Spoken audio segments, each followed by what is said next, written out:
ਬਿਸਮਿਲ੍ਲਾਹਿਰ ਰਹਿਮਾਨਿਰ ਰਹੀਮ। ਸੱਜਣੋ ਤੇ ਮਿੱਤਰੋ, ਕੱਲ ਅਸੀਂ ਮੀਡੀਆ ਦੇ ਬਲੈਕਆਊਟ ਤੇ ਗੱਲ ਕੀਤੀ।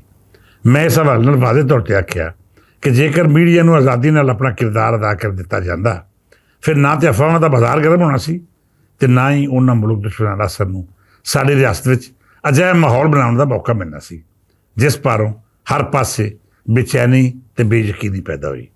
ਜੇਕਰ ਮੀਡੀਆ ਲਬੈਕ ਵਾਲਿਆਂ ਨੂੰ ਸਰਕਾਰਾਂ ਦੇ ਸਾਹਮਣੇ ਬਹਾ ਕੇ ਮੁਕਾਲਮਾ ਕਰਦਾ, ਉਹਨਾਂ ਦੀਆਂ ਦਲੀਲਾਂ ਸੁਣਦਾ, ਤੇ ਮੈਂ ਨਹੀਂ ਸਮਝਦਾ ਕਿ ਲੁਕਾਈ ਨੂੰ ਫੈਸਲਾ ਕਰਨ ਵਿੱਚ ਦੇਰ ਲੱਗਣੀ ਸੀ। ਕਿਉਂ ਜੇ ਇਸ ਇਤਜਾਜ ਲਈ ਉਹਨਾਂ ਕੋਲ ਨਾ ਤਾਂ ਕੋਈ ਵਾਜ਼ੇ ਵਜ੍ਹਾ ਸੀ ਤੇ ਨਾ ਹੀ ਉਹ ਮਾਹੌਲ ਸੀ ਜਿਹਦੇ ਵਿੱਚ ਸਰਕਾਰ ਮੁਖਾਲਫ ਇਤਜਾਜ ਕਾਮਯਾਬ ਹੁੰਦੇ ਨੇ।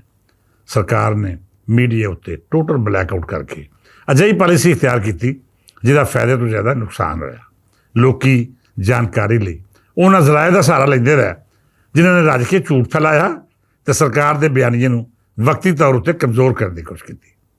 ਬਹਰਹਾਲ ਵੇਜ਼ਾ ਤੇਜ਼ੀ ਨਾਲ ਲੱਗ ਰਿਹਾ ਹੈ ਤੇ ਹੁਣ ਜੁਮਾ ਆਉਣ ਵਾਲਾ ਹੈ ਜਿਸ ਦਿਨ ਲਬੈਕ ਵਾਲਿਆਂ ਇਤਜਾਜ ਦਾ ਐਲਾਨ ਕੀਤਾ ਹੋਇਆ ਹੈ।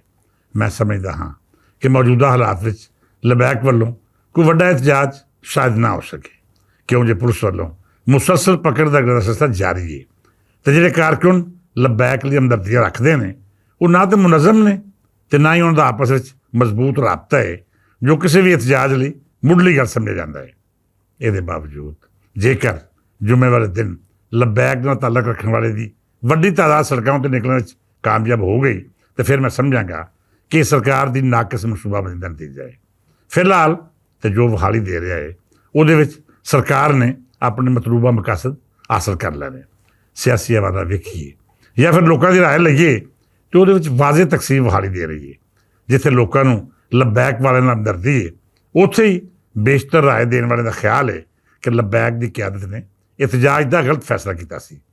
ਇਸ ਇਤਜਾਜ ਲਈ ਨਾ ਤੇ ਮਾਹੌਲ ਬਣਾਇਆ ਗਿਆ ਤੇ ਨਾ ਹੀ ਦਰੁਸਤ ਵੇਲੇ ਦਾ ਇੰਤਖਾਬ ਕੀਤਾ ਗਿਆ। ਬਹਰਹਾਲ ਇਹਦੇ ਬਾਵਜੂਦ ਇੱਕ ਖਾਸ ਤਬਕਾ ਜ਼ਰੂਰ ਮੌਜੂਦ ਹੈ ਜਿਹੜਾ ਇਸ ਇਤਜਾਜ ਉੱਤੇ ਹੋਣ ਵਾਲੇ ਆਪਰੇਸ਼ਨ ਨੂੰ ਆਪਣੇ ਸਿਆਸੀ ਮਕਾਸਦ ਲਈ ਵਰਤਣਾ ਚਾਹੁੰਦਾ ਹੈ। ਇਹਦੇ ਵਿੱਚ PTI ਦਾ ਸੋਸ਼ਲ ਮੀਡੀਆ ਵਿੰਗ ਵੀ ਸ਼ਾਮਲ ਹੈ ਤੇ ਬਹੁਤ ਸਾਰੇ ਉਹ ਅਨਾਸਰ ਜਿਹੜਾ ਹਾਲਾਤ ਨੂੰ ਮਜ਼ੀਦ ਵਿਗਾੜਨਾ ਚਾਹੁੰਦੇ ਨੇ। ਹੁਣ ਵੇਖਣਾ ਇਹ ਹੈ ਕਿ ਸਰਕਾਰ ਆਉਣ ਵਾਲੇ ਦਿਨਾਂ ਵਿੱਚ ਕਿਸ ਰਸਤੇ ਦਾ ਇੰਤਖਾਬ ਕਰਦੀ ਹੈ ਤੇ ਕਿਵੇਂ ਤਾਕਤ ਦੇ ਬੇਦਰੇਗ ਇਸਤੇਮਾਲ ਨੂੰ ਜਵਾਜ਼ ਤੇ ਦਲੀਲ ਰਾਹੀਂ ਆਪਣੇ ਖਿਲਾਫ ਹੋਣ ਵਾਲੇ ਪ੍ਰਾਪੇਗੈਂਡੇ ਨੂੰ ਰੱਦ ਕਰਨ ਵਿੱਚ ਕਾਮਯਾਬ ਹੁੰਦੀ ਹੈ। ਫਿਲਹਾਲ ਤੇ ਅਸੀਂ ਇਹ ਵੇਖ ਰਹੇ ਹਾਂ ਕਿ ਪੁਲਿਸ ਦਾ ਮੌਕਫ ਬੜੀ ਸ਼ੱਦੋ-ਮਦ ਨਾਲ ਬਿਆਨ ਕੀਤਾ ਜਾ ਰਿਹਾ ਹੈ। ਕਿਸੇ ਹੱਦ ਤੱਕ ਇਹਦੇ ਨਾਲ ਇਤਫਾਕ ਵੀ ਹੋ ਰਿਹਾ ਹੈ ਤੇ ਇਖਤਲਾਫ ਵੀ। ਮੁਕਾਲਮੇ ਜਾਂ ਬਾਸ ਦਾ ਮੁੱਢਲਾ ਅਸੂਲ ਇਹ ਹੈ ਕਿ ਤੁਸੀਂ ਆਪਣੀ ਰਾਏ ਨੂੰ ਸਾਇਬ ਸਾਬਤ ਕਰਨ ਲਈ ਕਿਸੇ ਦੇ ਨਾਲ ਗੱਲਬਾਤ ਕਰੋ। ਜੇਕਰ ਇੱਕੋ ਧਿਰ ਆਪਣਾ ਮੌਕਫ ਬਾਰ-ਬਾਰ ਦੁਹਰਾਏਗੀ ਤੇ ਦੂਜੀ ਧਿਰ ਨੂੰ ਮੌਕਾ ਨਹੀਂ ਦਿੱਤਾ ਜਾਏਗਾ ਤਾਂ ਫਿਰ ਬੇਸ਼ੱਕ ਤੁਹਾਡੀਆਂ ਦਲੀਲਾਂ ਵਿੱਚ ਕਿੰਨਾ ਹੀ ਵਜ਼ਨ ਕਿਉਂ ਨਾ ਹੋਵੇ, ਉਹ ਸੁਕੂਕੋ ਸ਼ਬਾਤ ਬਣੀਆਂ ਰਹਿਣਗੀਆਂ। ਬਹਰਹਾਲ ਹੁਣ ਤੱਕ ਜੋ ਹਕਾਇਕ ਸਾਹਮਣੇ ਆਏ ਨੇ ਉਹਨਾਂ ਮੁਤਾਬਕ ਜਿੰਨੇ ਵੀ ਅਦਾਦੋ ਸ਼ੁਮਾਰ ਲਬੈਕ ਵੱਲੋਂ ਪੇਸ਼ ਕੀਤੇ ਗਏ ਤੇ ਜਿਹੜੀ ਤਾਦਾਦ ਸਰਕਾਰਾਂ ਨੂੰ ਦਿੱਤੀ ਜਾ ਰਹੀ ਹੈ, ਦੋਵਾਂ ਵਿੱਚ ਵਾਜ਼ਿਹ ਤਜ਼ਾਦ ਹੈ। ਸੱਚੀ ਗੱਲ ਕੋਈ ਨਹੀਂ ਜਾਣਦਾ ਕਿ ਆਪਰੇਸ਼ਨ ਵੇਲੇ ਕਿੰਨੇ ਲੋਕ ਮਾਰੇ ਗਏ, ਕਿੰਨੇ ਜ਼ਖਮੀ ਹੋਏ ਤੇ ਕਿੰਨਿਆਂ ਨੂੰ ਪੁਲਿਸ ਨੇ ਗ੍ਰਿਫਤਾਰ ਕੀਤਾ। ਇਹ ਸਭ ਇਬਹਾਮ ਤੇ ਪ੍ਰਾਪੇਗੈਂਡਾ ਮਜ਼ੀਦ ਬੇਚੈਨੀ ਤੇ ਬੇਯਕੀਨੀ ਦਾ ਸਬਬ ਬਣ ਰਿਹਾ ਹੈ। ਮੈਂ ਕੱਲ੍ਹ ਵੀ ਅਰਜ਼ ਕੀਤੀ ਸੀ ਕਿ ਮਰੀਮ ਨਵਾਜ਼ ਜਾਂ ਫਿਰ ਵਜ਼ਾਰਤ ਇਤਲਾਤ ਨੂੰ ਵਾਜ਼ਿਹ ਤੌਰ 'ਤੇ ਸਾਹਮਣੇ ਆ ਕੇ ਆਪਣੇ ਲੋਕਾਂ ਅੱਗੇ ਉਹ ਸਭ ਹਕਾਇਕ ਰੱਖਣੇ ਚਾਹੀਦੇ ਨੇ ਜਿਹੜੇ ਹੁਣ ਤੱਕ ਸਾਡੀ ਕੌਮ ਨੇ ਭੁਗਤੇ, ਪਰ ਉਹਨਾਂ ਦੇ ਨਤੀਜਿਆਂ ਤੋਂ ਅਗਾਹ ਨਹੀਂ।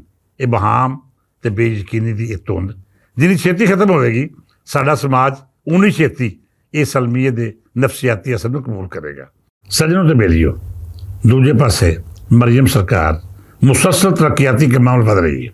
ਅੱਜ ਵੀ ਹਕੂਮਤ ਵੱਲੋਂ ਜ਼ਨਾਨੀਆਂ ਦੇ ਮੁੱਢਲੇ ਹੱਕਾਂ ਲਈ ਅਜਿਹੀ ਤਹਿਰੀਕ ਸਾਹਮਣੇ ਆਈ ਜਿਹਨੇ ਆਮ ਜ਼ਨਾਨੀਆਂ ਨੂੰ ਵੀ ਇਹ ਅਹਿਸਾਸ ਦਵਾਇਆ ਕਿ ਸਰਕਾਰ ਉਹਨਾਂ ਦੇ ਲਈ ਕੁਝ ਅਜਿਹਾ ਕਰਨਾ ਚਾਹੁੰਦੀ ਹੈ ਜਿਹਦੇ ਨਾਲ ਉਹਨਾਂ ਨੂੰ ਤਹੱਫੁਜ਼ ਦਾ ਅਹਿਸਾਸ ਹੋਵੇ। ਮਰੀਮ ਨਵਾਜ਼ ਨੇ ਜਦ ਹਕੂਮਤ ਸੰਭਾਲੀ ਸੀ ਤੇ ਜਿਹੜੀਆਂ ਚੰਦ ਗੱਲਾਂ ਸ਼ੁਰੂ ਕੀਤੀਆਂ ਉਹਨਾਂ ਵਿੱਚੋਂ ਸਭ ਤੋਂ ਜ਼ਿਆਦਾ ਡਿਸਕਸ ਹੋਣ ਵਾਲੀ ਪਾਲਿਸੀ ਇਹ ਸੀ ਜੋ ਉਹਨਾਂ ਜ਼ਬਾਨੀ ਕਲਾਮੀ ਬਿਆਨ ਕੀਤੀ ਕਿ ਇਸ ਕੌਮ ਦੀ ਹਰ ਧੀ ਮੇਰੀ ਰੈੱਡ ਲਾਈਨ ਹੈ। ਇਹ ਲਾਈਨ ਮੈਂ ਕਦੇ ਵੀ ਕਿਸੇ ਨੂੰ ਕ੍ਰਾਸ ਨਹੀਂ ਕਰਨ ਦੇਵਾਂਗੀ। ਆਮ ਤੌਰ 'ਤੇ ਸੂਬੇ ਜਾਂ ਮੁਲਕ ਦੇ ਸਰਬਰਾਹ ਦੀਆਂ ਤਕਰੀਰਾਂ ਮੈਂ ਜ਼ਬਾਨੀ ਕਲਾਮੀ ਜਮ੍ਹਾਂ ਖਰਚ ਹੁੰਦੀਆਂ ਨੇ, ਉਹਨਾਂ ਉੱਤੇ ਇਦਾਰੇ ਮਨੋਨ ਅਮਲ ਨਹੀਂ ਕਰਦੇ, ਕਿਉਂ ਜੇ ਉਹਨਾਂ ਨੂੰ ਪਤਾ ਹੁੰਦਾ ਹੈ ਕਿ ਪਾਲਿਸੀ ਮੈਟਰਸ ਹੋਰ ਨੇ ਤੇ ਜਲਸੇ ਵਿੱਚ ਤਕਰੀਰਾਂ ਦਾ ਮਾਮਲਾ ਹੋਰ ਹੁੰਦਾ ਹੈ। ਪਰ ਮਰੀਮ ਨਵਾਜ਼ ਨੇ ਸਾਬਤ ਕੀਤਾ ਕਿ ਉਹ ਖਾਲੀ ਜ਼ਬਾਨੀ ਕਲਾਮੀ ਜ਼ਨਾਨੀਆਂ ਦੇ ਹਵਾਲੇ ਨਾਲ ਇਹ ਗੱਲ ਨਹੀਂ ਸਨ ਕਰ ਰਹੀਆਂ, ਬਲਕਿ ਉਸ ਦਾਅਵੇ ਉੱਤੇ ਅਮਲ ਕਰਵਾਉਣਾ ਵੀ ਜਾਣਦੀਆਂ ਨੇ। ਅੱਜ ਜੇਕਰ ਅਸੀਂ ਜ਼ਨਾਨੀਆਂ ਦੇ ਖਿਲਾਫ ਹੋਣ ਵਾਲੇ ਜੁਰਮਾਂ ਦਾ ਜਾਇਜ਼ਾ ਲਈਏ ਤੇ ਪਿਛਲੇ 3 ਮਹੀਨਿਆਂ ਵਿਚਕਾਰ ਹੋਣ ਵਾਲੇ ਵਾਕਿਆਤ ਵਿੱਚ ਪੰਜਾਬ ਸਭ ਤੋਂ ਬਿਹਤਰ ਤੇ ਚੰਗੇ ਆਦਾਬ-ਓ-ਸ਼ੁਮਾਰ ਪੇਸ਼ ਕਰ ਰਿਹਾ ਹੈ।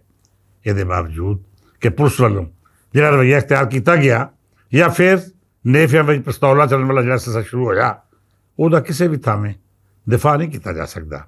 ਪਰ ਇਹ ਗੱਲ ਜ਼ਰੂਰ ਆਖੀ ਜਾ ਸਕਦੀ ਹੈ ਕਿ ਇਸ ਵਫਾਕੀ ਦੇ ਨਤੀਜੇ ਵਿੱਚ ਉਹਨਾਂ ਲੋਕਾਂ ਨੂੰ ਜ਼ਰੂਰ ਕੰਨ ਹੋ ਗਿਆ ਜਿਹੜੇ ਦੂਜੇ ਦੀ ਧੀ ਭੈਣ ਨੂੰ ਲੁੱਟ ਦਾ ਮਾਲ ਸਮਝਦੇ ਸਨ, ਜਿਹੜੇ ਬਦਬਖਤ ਰਾਹ ਜਾਂਦੀਆਂ ਧੀਆਂ ਭੈਣਾਂ ਨੂੰ ਤੰਗ ਕਰਦੇ ਸਨ ਜਾਂ ਫਿਰ ਉਹਨਾਂ ਨਾਲ ਆਚਲਾਕੀ ਕਰਦੇ ਸਨ। ਉਹਨਾਂ ਸਭ ਨੂੰ ਆਪਣੀ ਆਪਣੀ ਫਿਕਰ ਪੈ ਗਈ ਕਿ ਖੋਰੇ ਕਦ ਸਾਡੇ ਨੇਫੇ ਵਿੱਚ ਪਿਸਤੌਲ ਚੱਲ ਜਾਏ। ਸੱਜਣ ਪਿਆਰਿਓ, ਜਿੱਥੇ ਮੈਂ ਸਮਝਦਾ ਹਾਂ ਕਿ ਇਹਦੇ ਨਾਲ ਖੌਫ ਦੀ ਇੱਕ ਅਜਿਹੀ ਫਿਜ਼ਾ ਬਣ ਗਈ ਹੈ ਜਿੱਥੇ ਧੀਆਂ ਭੈਣਾਂ ਨੂੰ ਤਹਫ਼ੁਜ਼ ਦਾ ਅਹਿਸਾਸ ਦਵਾਇਆ, ਪਰ ਕੀ ਇਹ ਇਸ ਮਸਲੇ ਦਾ ਮੁਸ਼ਕਿਲ ਹੱਲ ਹੈ? ਨਹੀਂ ਬੇਲੀਓ, ਬਿਲਕੁਲ ਨਹੀਂ। ਵਕਤੀ ਤੌਰ ਉੱਤੇ ਅਜਿਹੀ ਸਰਜਰੀ ਕੰਮ ਜ਼ਰੂਰ ਵਹਾਉਂਦੀ ਹੈ, ਪਰ ਮੁਸਤਕਬਲ ਵਿੱਚ ਇਹਦੇ ਨਤੀਜੇ ਬੁਰੇ ਨਿਕਲਦੇ ਨੇ। ਮੈਂ ਲੱਖ ਵਾਰੀ ਅਜਿਹੀ ਸਖਤੀ ਦੀ ਹਮਾਇਤ ਕਰਾਂ, ਇਹ ਮਹਿਸੂਸ ਵੀ ਕਰਾਂ ਕਿ ਜ਼ਨਾਨੀਆਂ ਦੇ ਖਿਲਾਫ ਜ਼ੁਲਮਾਂ ਵਿੱਚ ਕਮੀ ਆ ਰਹੀ ਹੈ, ਪਰ ਜਦ ਮੈਂ ਹਕੀਕਤ ਵਿੱਚ ਮਾਮਲਾਤ ਵੇਖਾਂਗਾ ਤਾਂ ਫਿਰ ਮੈਨੂੰ ਇਹ ਗੱਲ ਮੰਨਣੀ ਪਏਗੀ ਕਿ ਇਸ ਅਮਲ ਨੇ ਸਾਡੇ ਨਿਜ਼ਾਮੇ ਇਨਸਾਫ ਉੱਤੇ ਅਜਿਹਾ ਸਵਾਲ ਚੁੱਕਿਆ ਹੈ ਜਿਹਦਾ ਜਵਾਬ ਨਾ ਤਾਂ ਮਰੀਮ ਸਰਕਾਰ ਦੇ ਸਕਦੀ ਹੈ ਤੇ ਨਾ ਹੀ ਉਹ ਇਦਾਰੇ ਜਿਨ੍ਹਾਂ ਦਾ ਫਰਜ਼ ਹੈ ਕਿ ਉਹ ਰਿਆਸਤ ਨੂੰ ਕਾਨੂੰਨ ਦੇ ਰਾਹ ਪਾ ਕੇ ਅਗਾਂਹ ਟੁਰਨ। ਅੱਜ ਜਦ ਨੇਫਿਆਂ ਵਿੱਚ ਪਿਸਤੌਲ ਚੱਲ ਰਹੇ ਨੇ, ਪੁਲਿਸ ਮੁੱਦਈ ਤੇ ਪੁਲਿਸ ਦੀ ਮੁਰਸਦ ਬਣੀ ਬੈਠੀ ਹੈ, ਸਾਡੀਆਂ ਅਦਾਲਤਾਂ ਅਮਲਨ ਗੈਰ ਫਾਲ ਹੋ ਕੇ ਰਹਿ ਗਈਆਂ ਨੇ। ਕਿਸੇ ਮੁਜਰਮ ਨੂੰ ਸਾਥ ਦੇਣਾ ਜਿਨ੍ਹਾਂ ਦਾ ਕੰਮ ਹੈ, ਮਸਲਾ ਉਹਨਾਂ ਤੇ ਰਪੜਦਾ ਹੀ ਨਹੀਂ। ਸ਼ਾਇਦ ਇਸ ਕਰਕੇ ਉਹਨਾਂ ਜਿਹੜੀ ਤਰੱਕੀ ਹੱਥ ਵਿੱਚ ਫੜੀ ਹੋਈ ਹੈ ਉਹਨੇ ਪਿਛਲੇ ਕਿੰਨੇ ਹੀ ਅਰਸੇ ਤੋਂ ਸਹੀ ਤੋਲ ਹੀ ਨਹੀਂ ਤੋਲਿਆ। ਜੇਕਰ ਮੁਜਰਮ ਰਿਆ ਨਾ ਹੁੰਦੇ, ਮਾੜੇ ਧੀ ਭੈਣ ਨੂੰ ਇਨਸਾਫ ਲੱਭਦਾ, ਫਿਰ ਕਦੀ ਵੀ ਇਹ ਨੌਬਤ ਨਾ ਆਉਂਦੀ। ਸੱਜਣੋ, ਹੁਣ ਜੇ ਇਸ ਪੂਰੇ ਮਾਮਲੇ ਦਾ ਜਾਇਜ਼ਾ ਲਈਏ ਤਾਂ ਸਾਨੂੰ ਖੈਰ ਵਿੱਚੋਂ ਸ਼ਰ ਤੇ ਸ਼ਰ ਵਿੱਚੋਂ ਖੈਰ ਦੇ ਪਹਿਲੂ ਨਿਕਲਣ ਦਾ ਅਹਿਸਾਸ ਹੋ ਰਿਹਾ ਹੈ। ਜਿਹਦਾ ਜੋ ਕੰਮ ਹੈ ਉਹ ਕਰ ਨਹੀਂ ਰਿਹਾ ਤੇ ਜਿਹੜਾ ਕਰ ਰਿਹਾ ਹੈ ਉਹਦਾ ਇਹ ਕੰਮ ਨਹੀਂ, ਪਰ ਨਤੀਜੇ ਅਜਿਹੇ ਨਿਕਲ ਰਹੇ ਨੇ ਜਿਹੜੇ ਸਮਾਜ ਨੂੰ ਅਹਿਸਾਸ ਦਵਾ ਰਹੇ ਨੇ ਕਿ ਸਭ ਉਹਦੇ ਲਈ ਠੀਕ ਹੋ ਰਿਹਾ ਹੈ। ਮੈਂ ਜਦ ਇਸ ਨੂੰ ਇਜਤਮਾਈ ਨਫਸੀਆਤ ਦੇ ਜ਼ਾਵੀਏ ਨਾਲ ਵੇਖਦਾ ਹਾਂ ਤੇ ਮੈਨੂੰ ਆਪਣੇ ਸਮਾਜ ਦੇ ਮੁਸਤਕਬਲ ਤੋਂ ਡਰ ਲੱਗਦਾ ਹੈ। ਕਿਧਰੇ ਇਹ ਨਾ ਹੋਵੇ ਕਿ ਅਸੀਂ ਅਦਾਲਤਾਂ ਦੀ ਥਾਵੇਂ ਹਰ ਉਮੀਦ ਪੁਲਿਸ ਤੋਂ ਲਾ ਲਈਏ, ਉਸ ਪੁਲਿਸ ਤੋਂ ਜਿਹਨੂੰ ਸਾਡੇ ਸਮਾਜ ਵਿੱਚ ਘੱਟ ਹੀ ਮੁਸਬਤ ਨਜ਼ਰ ਨਾਲ ਵੇਖਿਆ ਜਾਂਦਾ ਹੈ। ਮੈਂ ਮਰੀਮ ਸਰਕਾਰ ਨੂੰ ਆਖਾਂਗਾ ਕਿ ਇਹ ਗੱਲ ਦਰੁਸਤ ਹੈ ਕਿ ਤੁਸੀਂ ਜੋ ਆਖਿਆ ਕਰਕੇ ਵਹਾਇਆ। ਬੜੀ ਹੱਦ ਤੱਕ ਸਾਡੀਆਂ ਧੀਆਂ ਭੈਣਾਂ ਨੂੰ ਇਨਸਾਫ ਤੇ ਤਹਫ਼ੁਜ਼ ਦਾ ਅਹਿਸਾਸ ਵੀ ਦਵਾਇਆ, ਪਰ ਇਹ ਮਸਲੇ ਦਾ ਮੁਸ਼ਕਿਲ ਹੱਲ ਨਹੀਂ।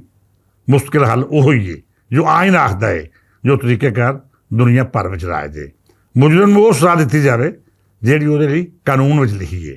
ਜ਼ੋਰ ਜ਼ਬਰਦਸਤੀ ਨਾਲ ਵਕਤੀ ਤੌਰ ਉੱਤੇ ਹਾਲਾਤ ਨੂੰ ਸਾਜ਼ਗਾਰ ਬਣਾਇਆ ਜਾ ਸਕਦਾ ਹੈ, ਪਰ ਅਜਿਹੀ ਜ਼ੋਰ ਜ਼ਬਰਦਸਤੀ ਕਿਸੇ ਵੀ ਮਸਲੇ ਦਾ ਮੁਸ਼ਕਿਲ ਹੱਲ ਨਹੀਂ ਹੋ ਸਕਦੀ। ਅਖੀਰ ਤੇ ਇਹੋ ਆਖਾਂਗਾ ਕਿ ਰੱਬ ਸੱਚਾ ਸਾਡੀਆਂ ਧੀਆਂ ਭੈਣਾਂ ਨੂੰ ਮਹਿਫੂਜ਼ ਰੱਖੇ ਤੇ ਸਾਡੇ ਸਮਾਜ ਨੂੰ ਕਾਨੂੰਨ ਤੇ ਆਇਨ ਦੀ ਛਾਵੇਂ ਆਪਣਾ ਸਫ਼ਰ ਤੈਅ ਕਰਨ ਦੀ ਤੌਫੀਕ ਦੇਵੇ। ਮਰੀਮ ਸਰਕਾਰ ਜੋ ਚੰਗੀ ਨੀਅਤ ਨਾਲ ਕਰ ਰਹੀ ਹੈ, ਜੇਕਰ ਇਹ ਸਭ ਆਇਨ ਤੇ ਕਾਨੂੰਨ ਦੇ ਤਾਬੇ ਹੋ ਕੇ ਕਰੇ ਤੇ ਫਿਰ ਸੱਚੇ ਹੀ ਖੈਰਾਂ ਨੇ। ਸਰਕਾਰ ਦੀ ਨੀਅਤ ਸਾਫ਼ ਹੈ, ਪਰ ਤਰੀਕੇ ਉੱਤੇ ਕਈ ਤਰ੍ਹਾਂ ਦੇ ਸਵਾਲਾਤ ਨੇ। ਇਸ ਦੁਆਰਾ ਇਜਾਜ਼ਤ ਦਿਓ ਕਿ ਰੱਬ ਸੱਚਾ ਸਾਡੀ ਰਿਆਸਤ ਨੂੰ ਅਮਨ ਤੇ ਸਕੂਨ ਦਾ ਗਹਿਵਾਰਾ ਬਣਾ ਦੇਵੇ।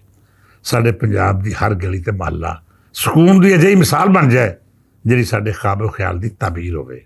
ਸਾਡੀਆਂ ਆਉਣ ਵਾਲੀਆਂ ਨਸਲਾਂ ਮੁਹੱਬਤ ਨਾਲ ਰਹਿਣ ਤੇ ਹਰ ਕੋਈ ਕਾਨੂੰਨ ਤੇ ਆਇਨ ਦਾ ਪਾਬੰਦ ਹੋ ਕੇ ਆਪਣੀ ਆਜ਼ਾਦੀ ਦਾ ਸਫ਼ਰ ਤੈਅ ਕਰੇ। ਇਜਾਜ਼ਤ ਦਿਓ, ਰੱਬ ਸਾਡਾ ਸਭ ਦਾ ਹਾਮੀ ਨਾਸਰ ਹੋਵੇ। ਖੁਦਾ ਹਾਫਿਜ਼।